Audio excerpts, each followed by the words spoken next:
भारताचा सुजाण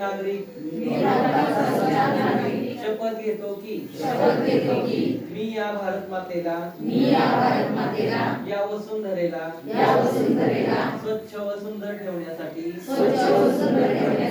प्रयत्न करीन. या वसुंधरेला या पर्यावरणाला